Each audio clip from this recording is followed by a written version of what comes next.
في رمضان الشياطين تصفد. جعلها فرصة يا عبد الله.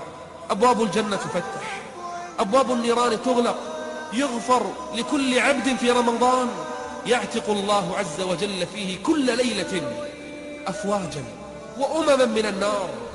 اجعل نفسك بينهم، احشر نفسك مع الصالحين لتدمع العينان. عين بكت من خشية الله لا تمسها النار أبدا. اجعل البداية رمضان فيها ليلة خير من 1000 شهر يا عبد الله. فرصتك بالصلاة، بالزكاة، بالصدقات، بالقرآن، بالأذكار، بالصالحين وصحبتهم، بالمساجد، بترك الذنوب والمعاصي.